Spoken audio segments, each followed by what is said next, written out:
Settle in and let the galaxy grow quiet around you. Lower the lights, slow your breathing. There is nothing you need to do now, nothing to solve, nothing to carry.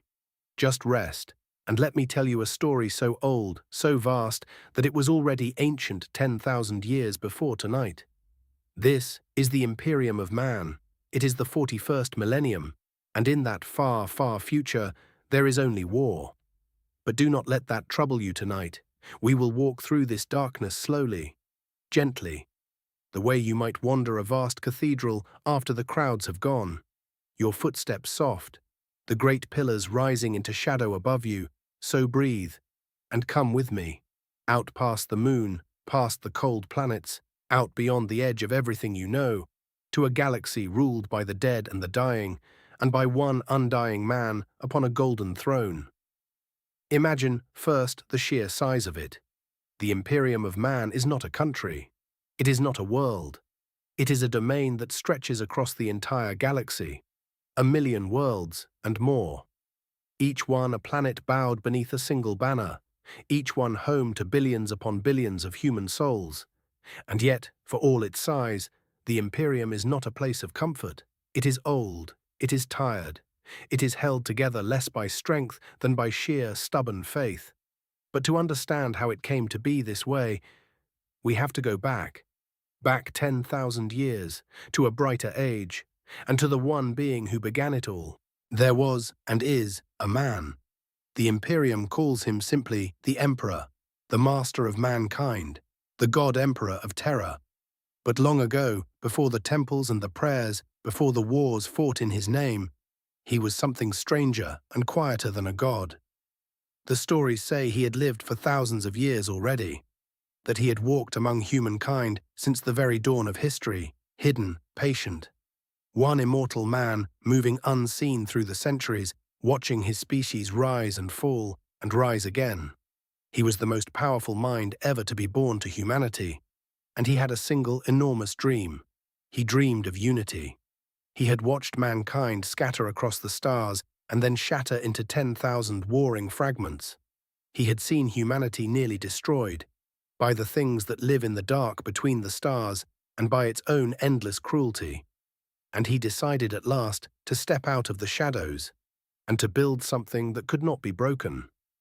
A single human imperium, one people, one purpose, a light strong enough to hold back the night. So he revealed himself, and he began. They called it the Great Crusade. From the cradle world of terror, the Emperor's armies went out into the galaxy, not to conquer at first, but to find, to reach the lost worlds of humanity, scattered and forgotten in the long dark centuries, and to bring them home. And he did not go alone. The Emperor had made sons, 18 of them extraordinary beings, each one crafted to be a general, a leader, a demigod of war, the Primarchs, and from their bloodlines he raised great legions of warriors in transhuman armor, the first of the Space Marines, the Angels of Death. World by world, the crusade swept outward, thousands of expedition fleets, a tide of banners and engines and light, reuniting a species that had forgotten it was one. For 2 centuries it burned across the galaxy, and for a brief, shining moment, it truly seemed that the long night might end, that humanity might at last be whole. It was the closest the Imperium ever came to dawn, and then it was lost. Rest easy now, for though this part of the story is sad, I will tell it softly. Among the Emperor's 18 sons, there was one he loved above all others. His name was Horus, the first and finest of the Primarchs, the War Master. The Emperor placed in his hands command of the entire crusade and trusted him as he trusted no other. But the dark powers that dwell beyond the veil of reality, the things the Imperium would one day learn to call chaos, they saw in Horus a door. Slowly, patiently, they turned him. They whispered to his pride and to his wounds and to his fear. And in the end, the War Master fell. Half of the Emperor's sons fell with him. Brother turned upon brother. The legions that had been built to save humanity now tore it apart. They call it the Horus Heresy, 9 years of fire, and it ended where it began, at terror itself, with the traitor fleet in the skies and the Emperor's own beloved son at the gates. The Emperor went to face him, father and son, upon a ruined ship above the homeworld of mankind, and though the Emperor struck Horus down, he was himself broken in the doing of it, mortally wounded, and so the great crusade ended, not in triumph, but in grief. But the light did not go out. Not quite. The Emperor's shattered body was carried back to the deep vaults of the imperial palace and placed upon an ancient machine of unimaginable complexity, the Golden Throne. There, suspended between life and death, he remains to this very moment. He cannot heal, he cannot rise, he cannot truly die. For 10,000 years he has sat upon that throne, a withering corpse that will not surrender its last breath. His mind still vast, still burning, still watching over the realm he made. From the Golden Throne, the Emperor casts a great psychic light across the galaxy, a beacon called the Astronomicon. By its light, the Imperium's ships find their way between the stars. Without it, the worlds of mankind would drift apart into darkness. But such a light has a price, a terrible one. Each and every day, 1,000 human psykers are gathered and brought before the throne, and their souls are burned away to feed the beacon. 1,000 lives, every single day, given quietly into the dark so that the rest of humanity might find its way home. This is the heart of the Imperium, not a palace, not an army, but a dying god on a golden chair, sustained by endless sacrifice, holding back the night with the last of his strength. Now, the Emperor never wished to be a god. In his bright, distant age, he forbade it. He told humankind that there are no gods, that faith is a chain, that reason and unity would be enough. But men do not easily live without something to kneel to. And when their savior fell and was raised up half dead upon his throne to shine like a star over them, they did the one thing he had forbidden. They began to pray. And so the Imperium of the 41st millennium is, above all things, a realm of faith. A vast and solemn church spanning the galaxy teaches that the Emperor is the one true God of mankind. Upon every world, in numberless cathedrals and quiet roadside shrines, his people light candles and bow their heads and whisper his name. It is a hard creed, an unforgiving one, but try tonight to feel it the way they feel it, not as oppression, but as comfort. A single candle in an endless dark. The belief that someone, somewhere, upon a golden throne, is still watching over you. How does one rule 1,000,000 worlds? The truth is, no one truly can. The Imperium is governed by a great machine of countless parts, a sprawling ancient bureaucracy of numberless scribes and clerks, sorting the affairs of the galaxy by candlelight and quill. Orders that may take 100 years to reach the world they were written for. It is slow, it is corrupt, and yet somehow, it endures. To defend this realm, there are armies beyond counting. There are the Space Marines, few in number, but each one worth 100 ordinary men. There are the soldiers of the Imperial Guard, the endless, ordinary masses of humanity, given a rifle and a prayer and sent to hold the line. Untold billions of them. There are the tech priests, who keep the ancient engines running with ritual and oil. And the secret, terrible servants of the Inquisition who guard humanity from the horrors within and without. But all of them serve the same dying light upon the same golden throne. And what of an ordinary life? A single person among the uncountable trillions. Picture a child born on a hive world, one of the great city planets where humanity is stacked mile upon mile into vast spires of metal that scrape a sky no one has ever seen clearly. Below, in the underhive, the air is thick and the dark is deep. Above, the nobles live in towers nearer the light, and in between, billions toil. In the foundries, the endless production lines that arm the Emperor's wars. That child will likely never leave the world they were born on. They will work, as their parents worked, back and back through 10,000 years. They will give their tithe, they will say their prayers, they will fear the dark and honor the Emperor and ask no questions. It is a small life, a hard life, and there are more such lives right now than there are grains of sand on every shore of every ocean you have ever seen. Each one in their own way, just like you.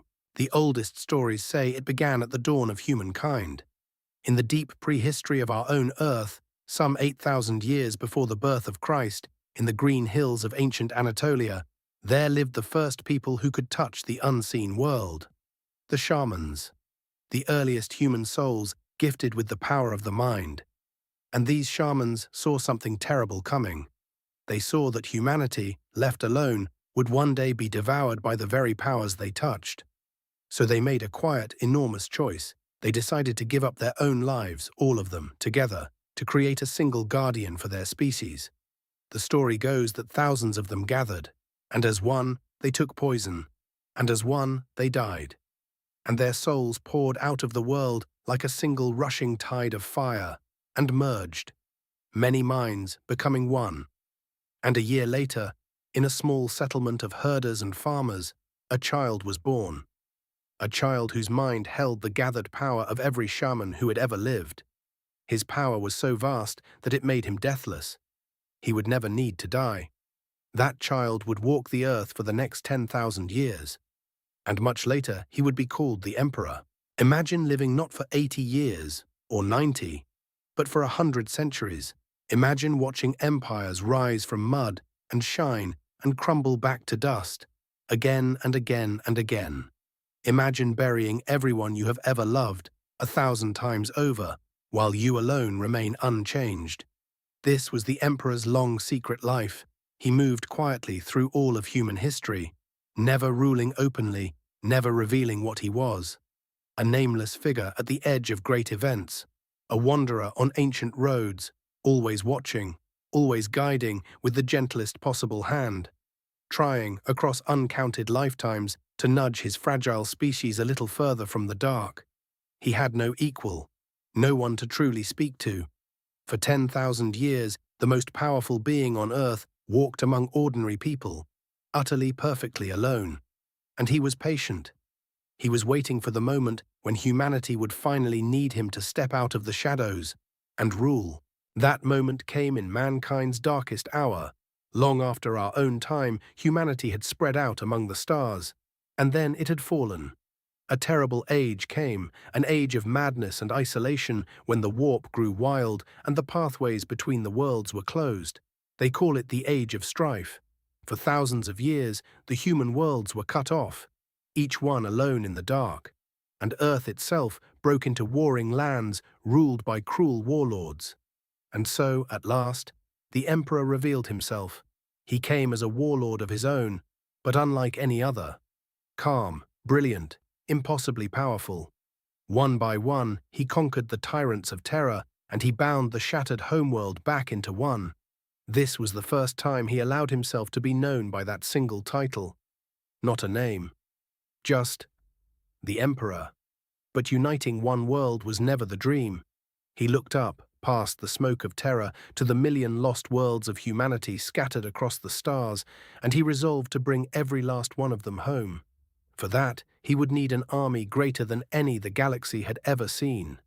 And he would need sons. In deep laboratories beneath the mountains of terror, the Emperor began his greatest work. Using his own genius and genecraft, he created 20 beings, the Primarchs.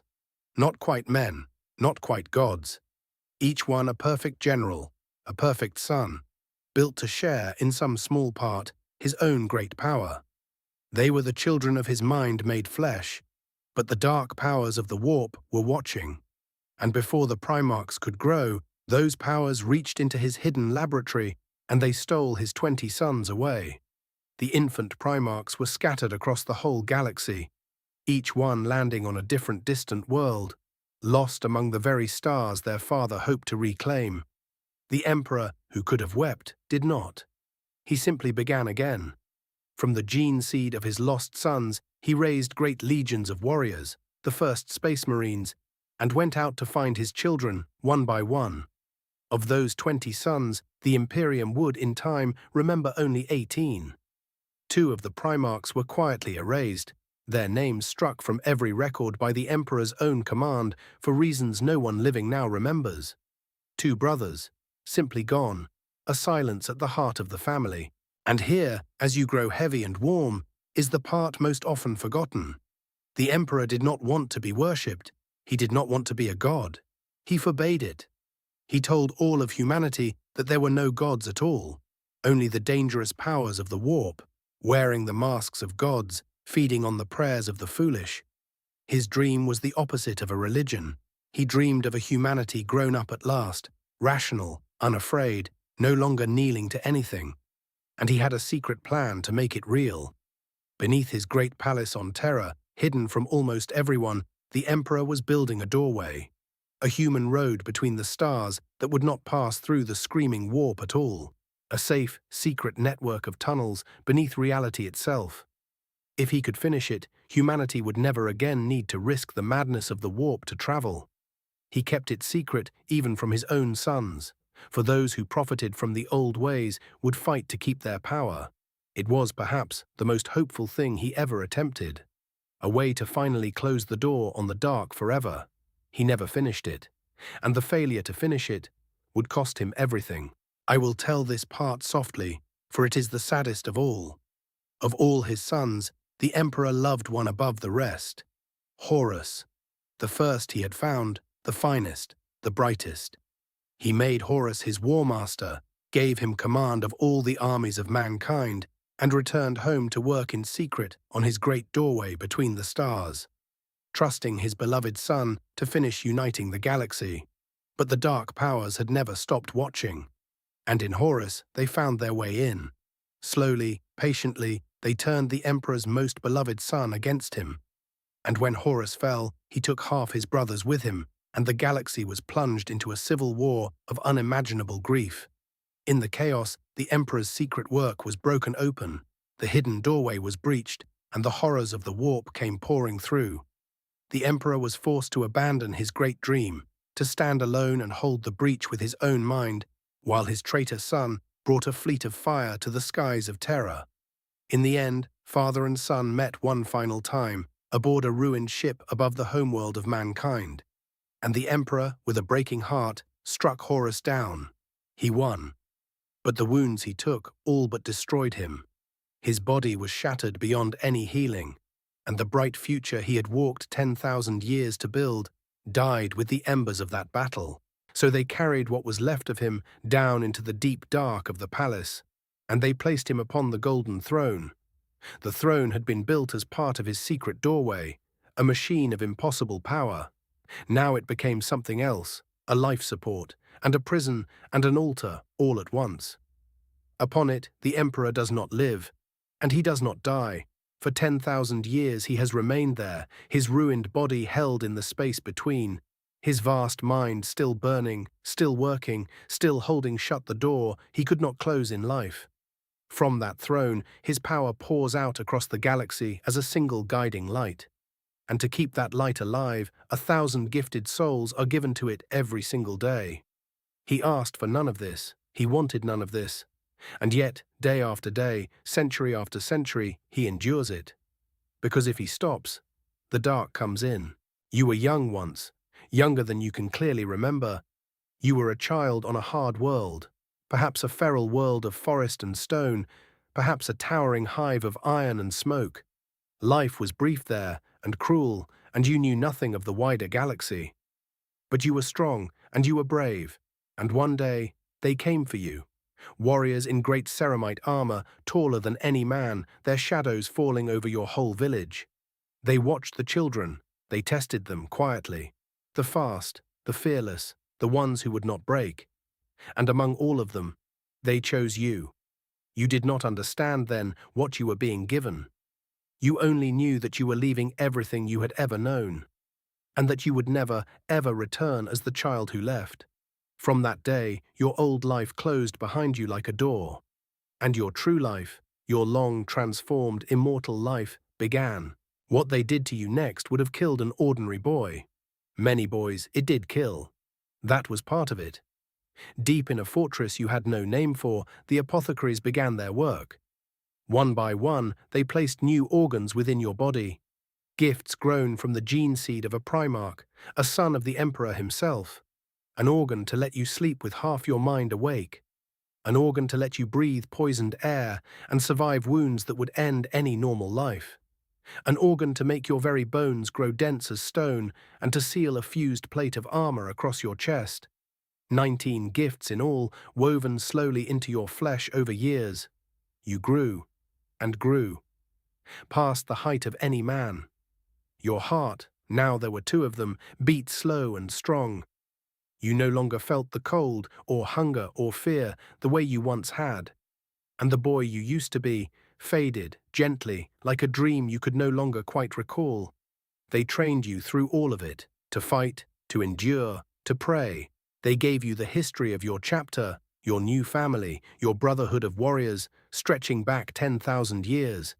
And at the end of it all, you were given your armor, your bolter, your name among the brothers, and you were no longer a boy from a forgotten world. You were one of the Adeptus Astartes, a space marine. Few in all the galaxy, each one worth 100 ordinary men. Let me tell you what that truly means, as you sink a little deeper. You will likely never age, not as others do. Barring a blade or a bolt, you might live for centuries, even 1,000 years. You will watch ordinary men and women, the people you protect, be born and grow old and die, in what feels to you like the space of a single long campaign. You will become, in time, a living piece of history, a relic that still walks and fights. You feel little fear now. Pain is a distant thing, a fact to be noted and set aside. You can go without sleep for days, letting one half of your mind rest while the other keeps watch. You can survive in the silence of the void or the burning of a dying world where no normal human could draw a single breath. You are, in every way that matters, no longer quite human. You are something the Emperor made to stand between humanity and the things that would devour it. And your armor, that great shell of ceramite you wear, is older, often, than the world you were born on. It carries the names of the brothers who wore it before you, each one fallen in some battle history has forgotten. When you are gone, another will wear it and carry your name onward in turn. You are not really a person anymore. You are a link in a chain of warriors 10,000 years long. You are never truly alone, and yet you are lonelier than you can say. Your brothers are your whole world now. You have no family but them, no home but the fortress monastery, drifting somewhere out in the dark or rooted on some grim and distant world. Between the wars, you train, and you maintain your war gear, and you kneel in long candlelit halls to honor the dead and the Emperor and the Primarch whose blood you carry. It is a quiet life between the battles, ritual and discipline, and the company of those exactly like yourself. But you cannot go home. The world you came from would not know you. You are 3 times the size you were, your voice a low rumble, your face scarred and strange. The mother who bore you, if she still lived, would not recognize the giant who once was her son. You gave that up, all of it, without ever quite choosing to. And so your brothers are everything. They are the only ones who understand. The only ones who remember the same 10,000 years. The only ones who will be there, beside you, at the end. And what do you do with all this strength and all this time? You hold the line. That is the whole of it, really. Across the galaxy, wherever the darkness presses hardest, where ordinary soldiers would break and run, they send the Space Marines. You are the Emperor's scalpel, and his hammer, and his last resort. You go to the worst places in creation, again and again and again. And mostly, you win. And mostly, it costs you brothers. You do not fight for glory. You stopped believing in glory a long time ago. You fight because if you do not, the people behind you, the small, soft, short-lived people who could never imagine what you have given up for them, those people will die. They will never know your name. They will never thank you. Most of them will never even see you, except as a story their grandparents told of giants in the dark who came when all hope was lost. And that is enough. That has to be enough. Picture a planet from high above, but this planet has no green, no blue, no open land at all. Its entire surface is covered, buried, beneath cities so enormous they have grown upward into the sky like mountains of iron and rockcrete. These are the hive cities, and a world covered in them is called a hive world. A single hive can rise miles into the air and sink miles below the ground. It is not a city as you would know one. It is a structure the size of a mountain range, layered floor upon floor upon floor, holding not thousands of people, not millions, but billions. One hive, billions of souls stacked one above the other, born and living and dying in the same few dim levels their whole lives long. And a hive world may have dozens of such hives. The numbers stop meaning anything after a while. They simply become the dark and the warmth and the endless murmur of human life. Let that scale settle over you softly. You are very small here, and there is something almost restful in that. At the very top of the hive, where the air is still almost clean, live the few. The nobles, the great families, the lords of industry whose names have ruled the hive for 10,000 years. Up in the spires there is light, real light, sometimes even real sunlight slanting through high windows onto polished stone. There are gardens grown under glass, there is quiet, there is space. The people up here will live their whole lives barely knowing that the rest of the hive exists at all, far beneath their feet, holding them up. It is beautiful, up in the spire, and it is paid for, every single day, by the uncounted millions in the dark below. Sink down now through the grey middle of the hive. This is where most people live. Level after level of close, crowded, working humanity. The light here is artificial and dim and never quite goes out. The air is thick and warm and tastes of oil and rust and too many people. Here are the workers, the vast labouring masses who keep the Imperium alive. They rise to the sound of a shift horn. They walk the same worn passages their grandparents walked. They work in the great manufactorums, building the bolts and the tanks and the 10,000 small things an empire of 1,000,000 worlds devours. And they are not unhappy, most of them. That is the thing people forget. This is simply the world. It is all there has ever been, and all there ever will be. There is work, and there is family, and there is faith, the warm, certain faith that the Emperor watches over them. They light their candles, they say their prayers, they love their children, they endure. And in the deep, humming dark of the mid-hive, that is enough to make a life. But keep going down. Down past the working levels, into the underhive. This is the bottom of the world. The oldest, deepest layers where the hive has sunk down upon its own ruins, century after century, until no one remembers what was first built here. The light is almost gone. The Imperium barely reaches. Down here, in the half-collapsed dark, live the lost, the outcasts, the gangs, the forgotten, scratching out lives in the bones of the city above. It is dangerous in the underhive, but even here, even at the very bottom of the dark, there are people. There is laughter, sometimes, echoing down the ruined tunnels. There are families. There is faith still, flickering in the deepest places.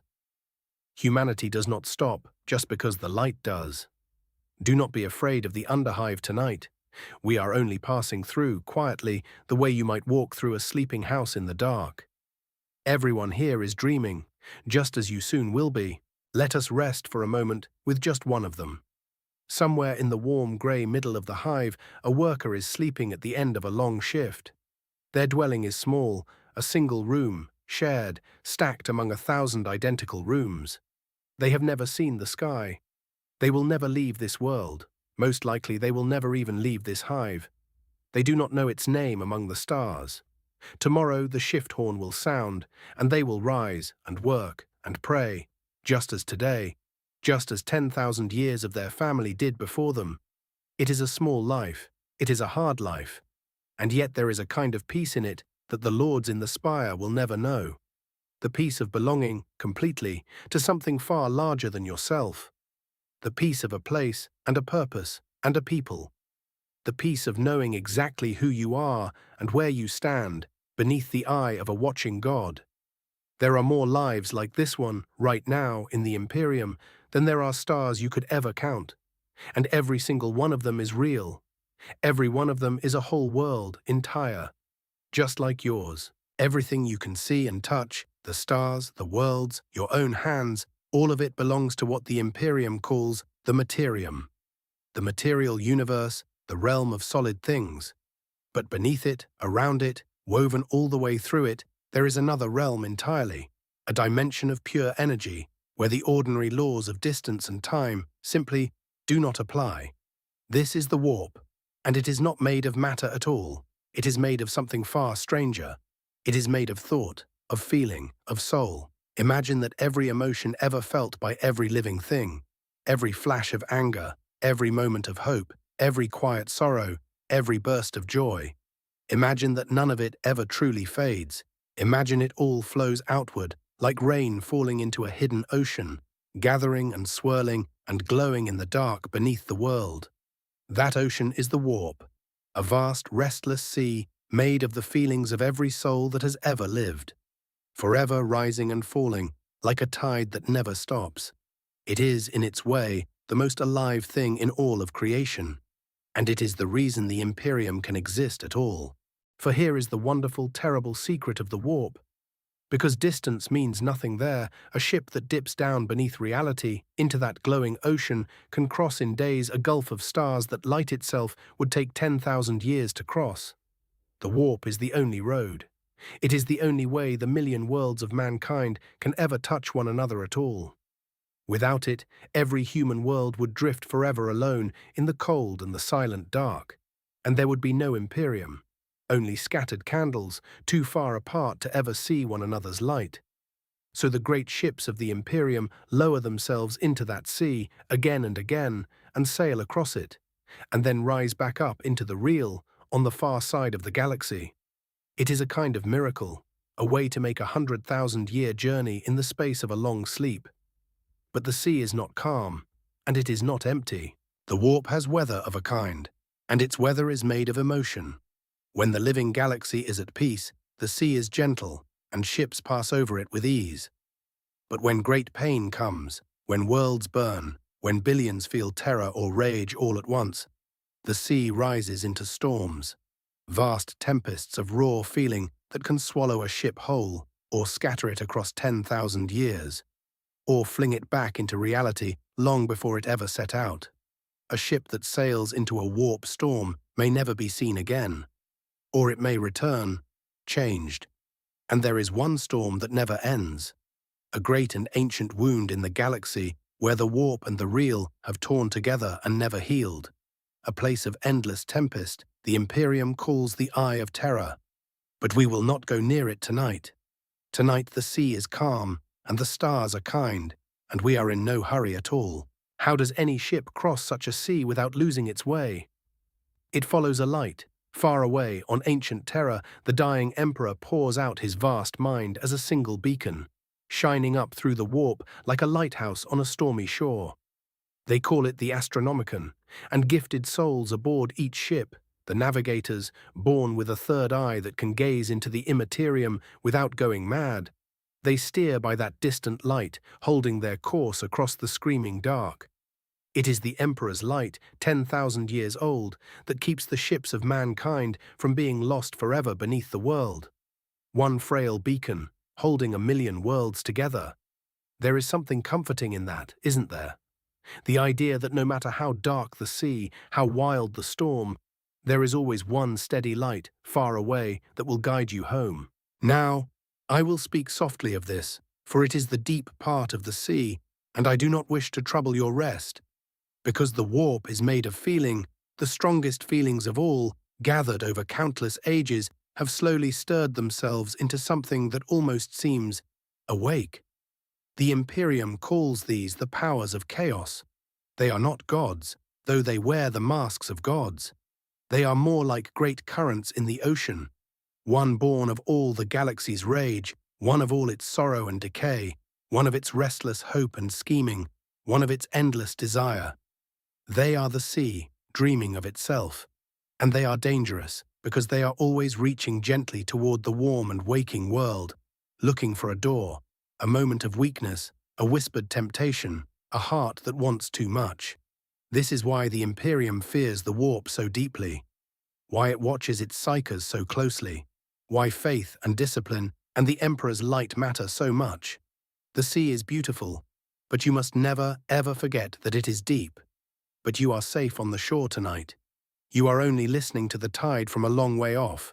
Let it be a sound that soothes you, not one that frightens you. the slow, eternal breathing of the deepest ocean there is, in a galaxy of 1,000,000 worlds, who watches for the things that could destroy it from within. Not the armies, not the great fleets. They are too vast, too slow, too easily turned. No, the Imperium is guarded at its very heart by a small and shadowy order answerable only to the Emperor himself, the Inquisition. There may be only a few thousand true Inquisitors in the entire galaxy, a few thousand to watch over 1,000,000 worlds and the uncountable trillions who live upon them, and yet each one of them wields an authority almost beyond imagining. An Inquisitor carries a small seal, a rosette they call it, and that single token outranks, in the moment they choose to use it, almost anyone alive. A planetary governor, a great general, a lord of 100 worlds. With a word, an Inquisitor can take command of an entire army. With a word, they can have the most powerful nobles in the sector arrested or executed. They answer to no one. They go where they wish. They do what they believe must be done. And they do it in secret. What could possibly require such terrible, unchecked power? 3 great dangers the Inquisition will tell you. 3 shadows that could end humanity if they are ever allowed to grow unwatched. The first is the daemon, the things of the warp, the cold powers of chaos forever seeking a doorway into the waking world. There is an order within the Inquisition devoted to nothing else, hunting the touch of chaos wherever it appears and sealing the door before it can open. They have seen what a single moment of weakness can do to a world. They do not forgive it. The second is the heretic, the human heart turned against the Emperor, a whispered cult in the underlevels of a hive, a noble who has begun to listen to the wrong voices, a single book that should have been burned. The Inquisition watches for the small rot, the quiet betrayal before it can spread, for they know that the Imperium is most often destroyed not from without, but from within.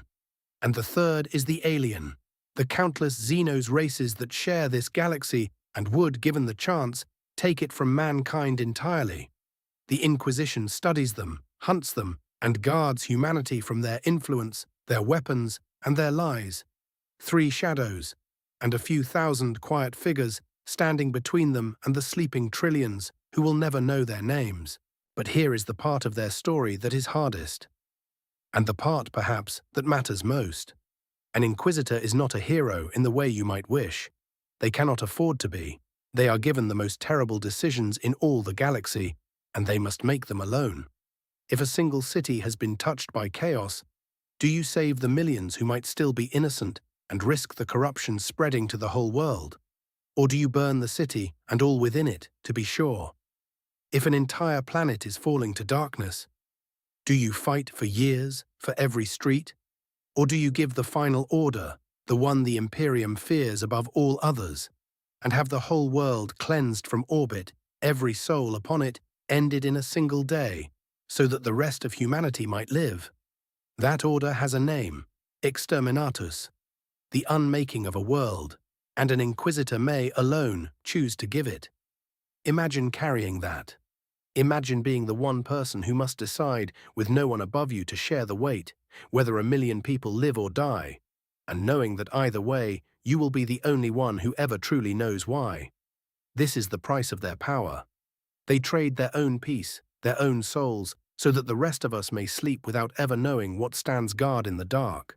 And they do not even agree among themselves on what is right. Some Inquisitors believe that the only way to fight the darkness is to be utterly merciless, to burn at the first sign of rot, to trust nothing and no one, to sacrifice the few without hesitation to save the many. Others believe that mercy itself is a weapon, that humanity is worth saving only if something human is left to save, and a rare, dangerous few believe that to defeat the dark, one must be willing to wield its own forbidden powers, a path that has destroyed many who walked it. So even here, at the very heart of the Imperium's defense, there is no single answer, only a long, quiet argument carried on in shadow across 10,000 years between flawed and frightened people doing their best with impossible choices.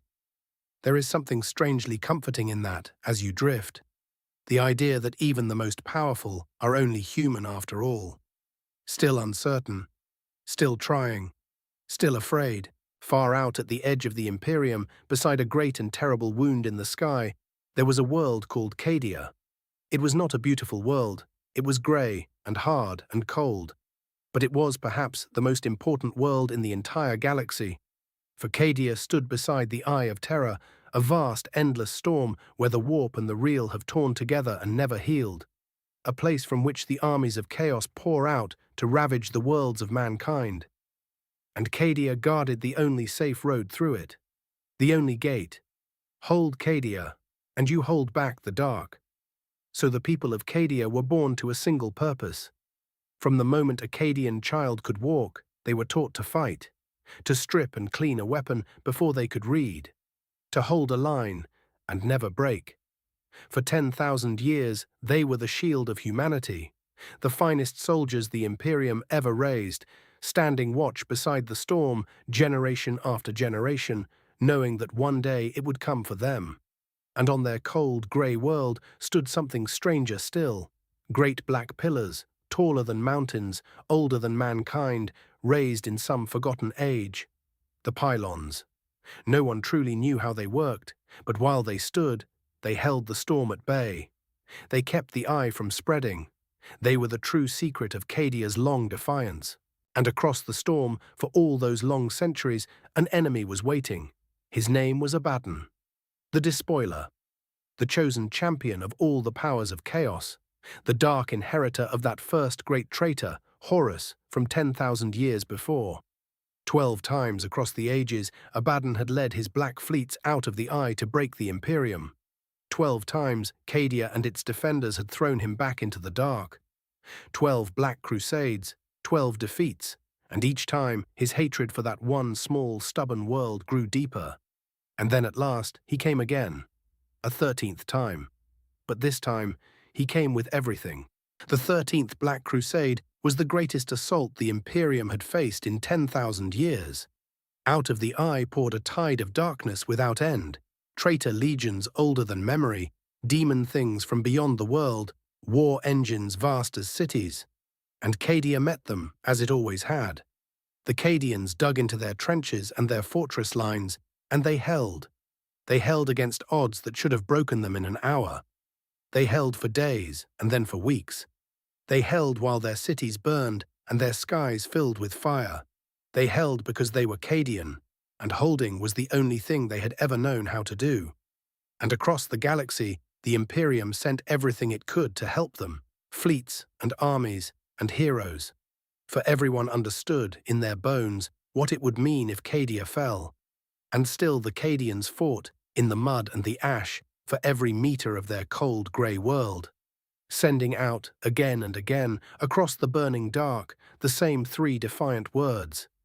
Cadia stands, Cadia stands, Cadia stands. But Abaddon had learned, across 10,000 years, the one way to win. He knew he could not simply conquer Cadia. He had tried 12 times.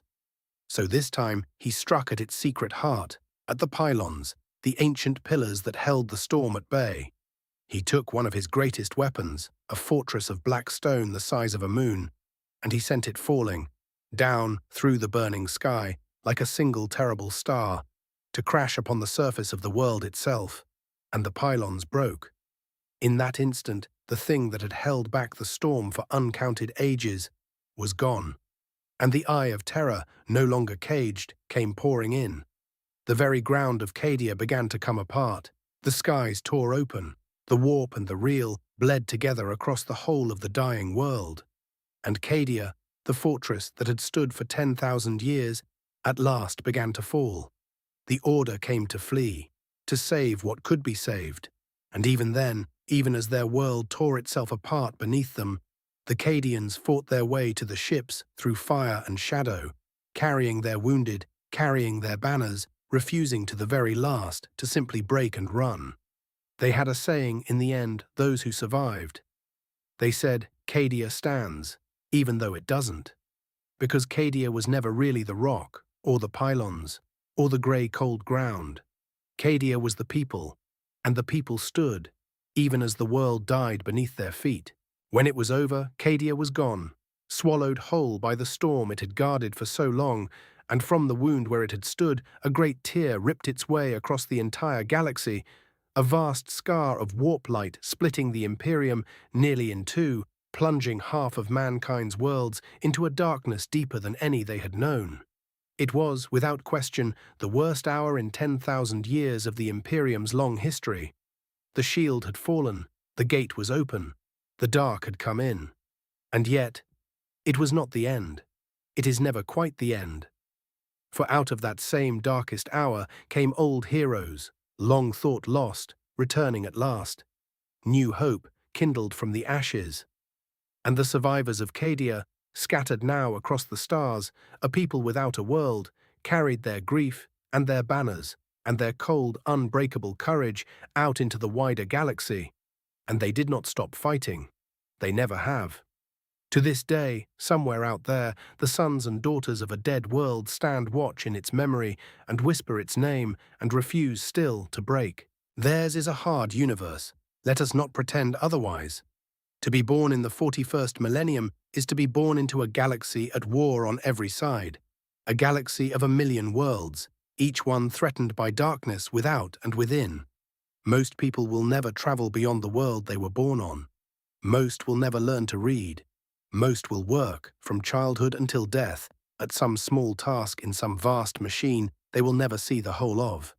They are watched, they are taxed in grain and in goods, and sometimes in their own children, sent away to fight wars they will never understand. And the sky itself is not always safe. It would be easy to look at such a life and see only the grimness, the fear, the smallness, and it is there, all of it. But it is not the whole of the truth. Because human beings, it turns out, can build a warm and meaningful life almost anywhere. Even here, even now, even in the dark. So let me show you the other side of it, as you grow heavy and calm. In a small dwelling, somewhere in a vast and ancient city, a family is sitting down to a humble meal.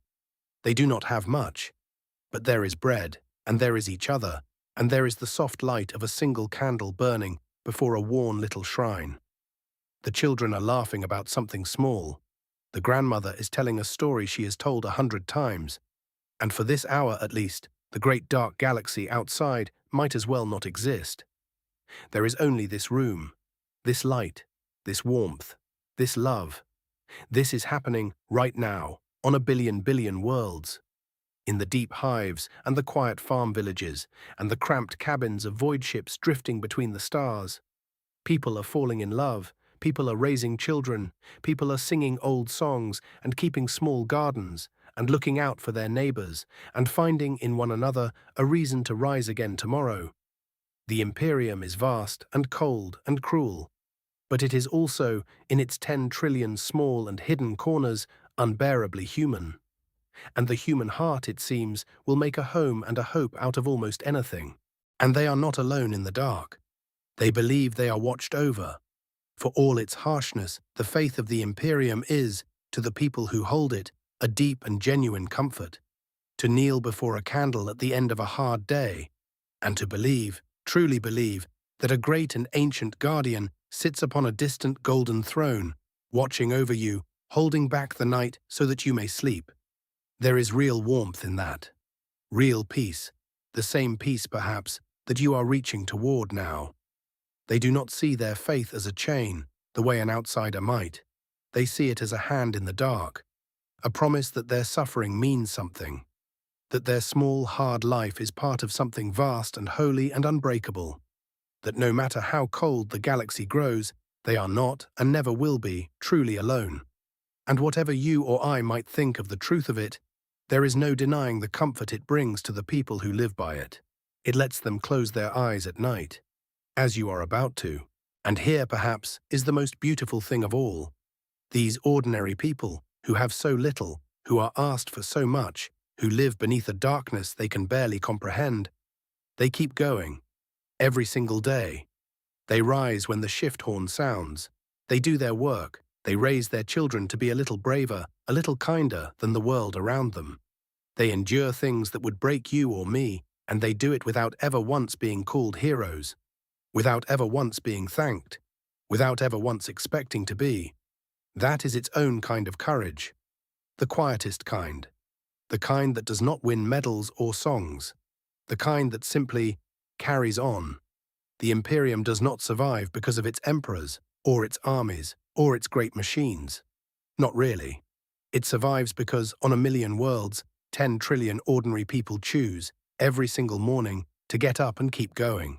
To love their families, to keep their faith, to hold their small piece of the dark together for one more day. That is the true and secret strength of all humanity. And it is, in the end, exactly the same strength that has carried you too, through every hard day of your own life.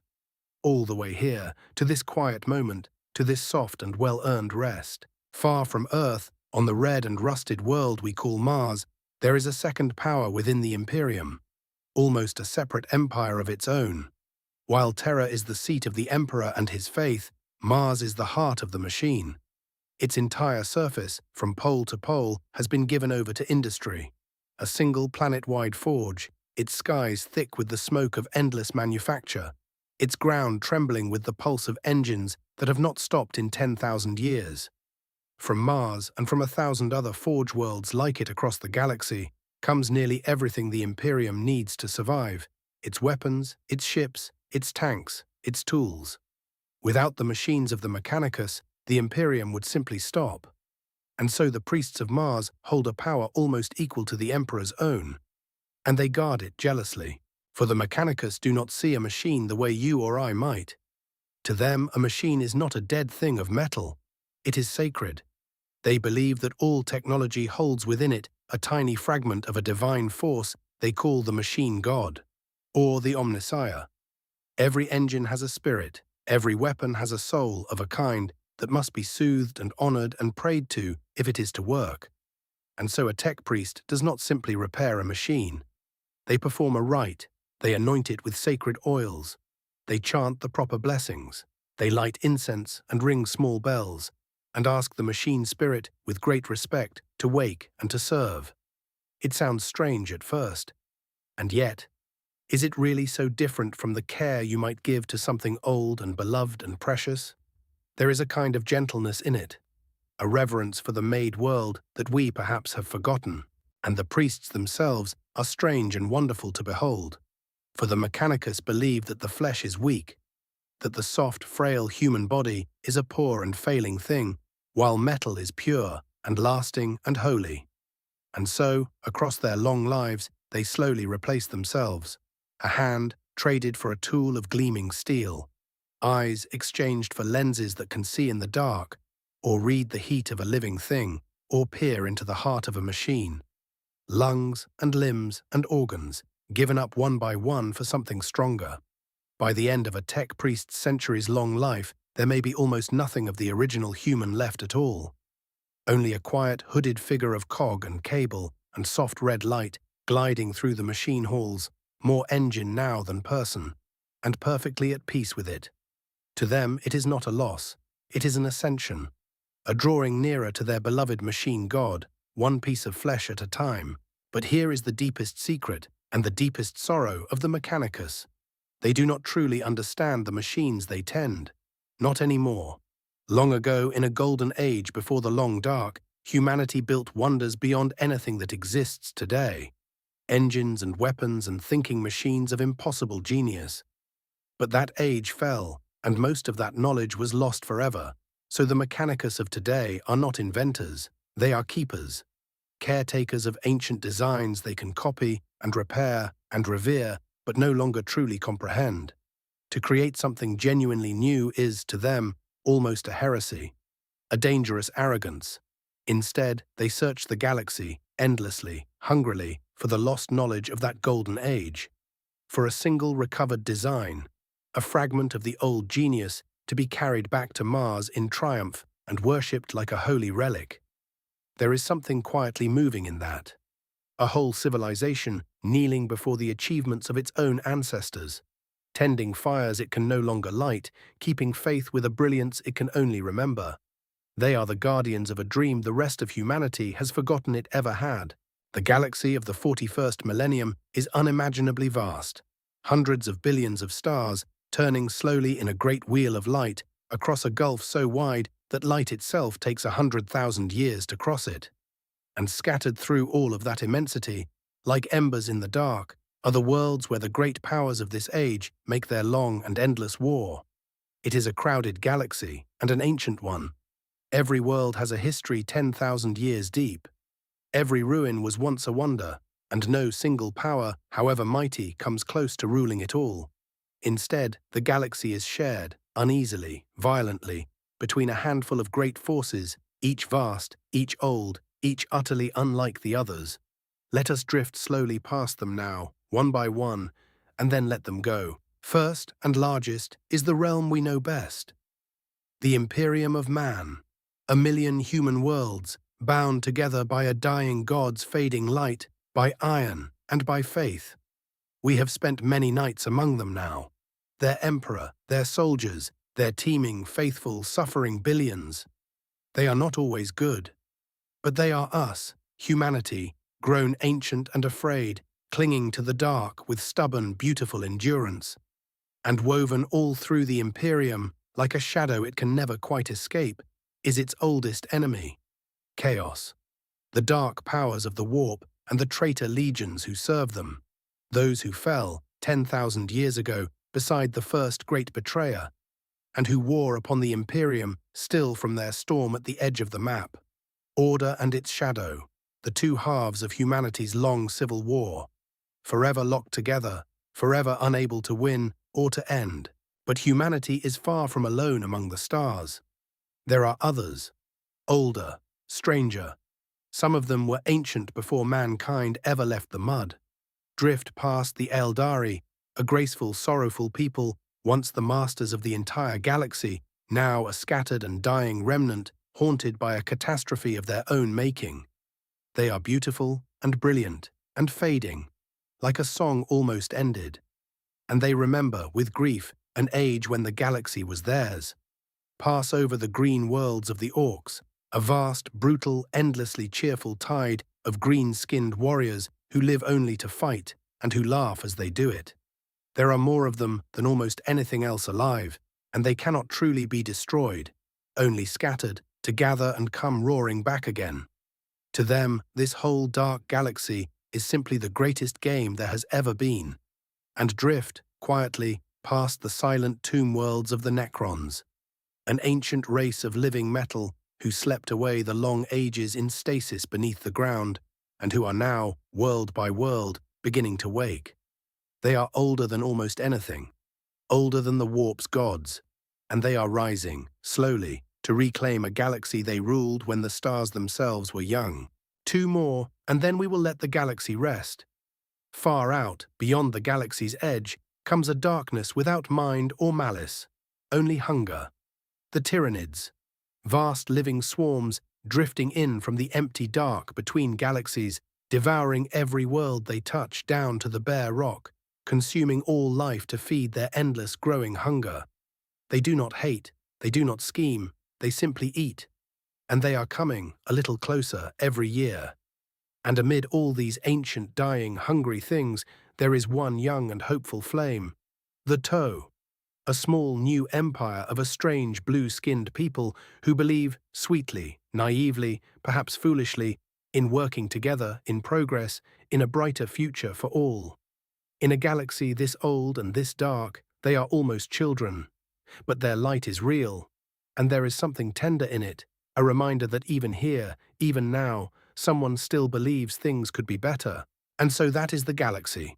That is the whole turning wheel of it. A dying human empire and its shadow. A fading elder race and a laughing green tide. An ancient metal people waking from their tombs. A mindless hunger drifting in from the dark, and one small, hopeful flame against all of it. None of them can win, none of them can rest. And so the war goes on and on across the ages, with no end any of them can see. That is the meaning of the famous words, in the grim darkness of the far future, there is only war. But you do not have to carry that war tonight. You only have to look down upon it, from very high up and very far away, the way you might watch a great storm from a warm and quiet room. It is vast, and it is endless, and it has absolutely nothing to ask of you now. So let the great galaxy turn, slowly, beneath you, and let yourself rise away from it into the calm and the silence above the stars.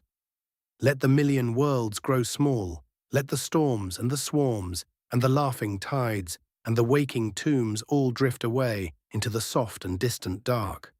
The whole 10,000-year war turning quietly on, far below, while you float here, high above all of it, weightless and peaceful and free.